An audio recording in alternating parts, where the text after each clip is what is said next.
D'accord. Je m'appelle Davy Mourier. Et je m'appelle Rodolphe. Je m'appelle Sabrina. Moi je m'appelle Olivier. Moi je m'appelle Sabrina et je gère le site France Japon. Et ça fait maintenant une bonne dizaine d'années que je parcours le Japon pour essayer de le faire découvrir aux gens et de manière assez simple et accessible. Et donc là, c'est la première, ça fait 2 ans maintenant que je suis les éditions de la Japan Expo.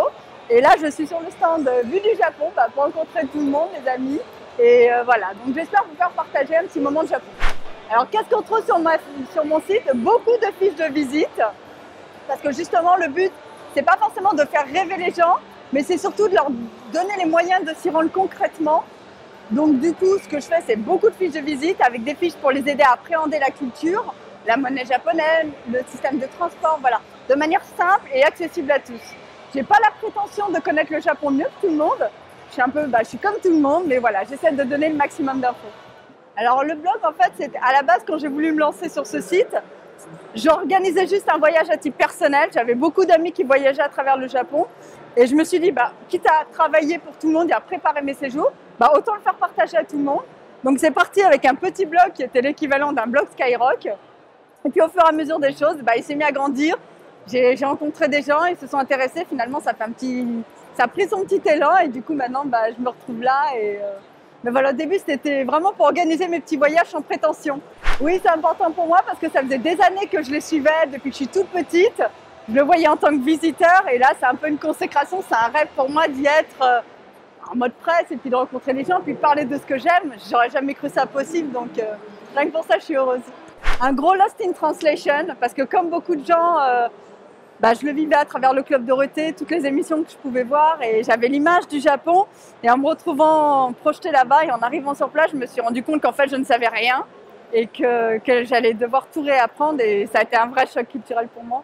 Le monde, la masse. Je me suis jamais sentie aussi toute petite qu'au Japon. Donc voilà, le choc culturel, la langue. Pourtant, je vis à Paris, donc je suis habituée au monde dans les transports, mais là, c'est ce qui m'a le plus choqué. Ce monde, ce flux, ça ne s'arrête jamais. Et commencer par Tokyo, c'est une claque. Je suis toujours comme une enfant, c'est pour ça que d'ailleurs je n'y vis pas. C'est pour garder à chaque fois cette petite étincelle quand je m'y rends. Et oui, à chaque fois, c'est la découverte parce qu'il y a toujours quelque chose, je m'étonne de tout. J'ai encore le regard Amélie Poulain et j'arrive à m'étonner de plein de choses.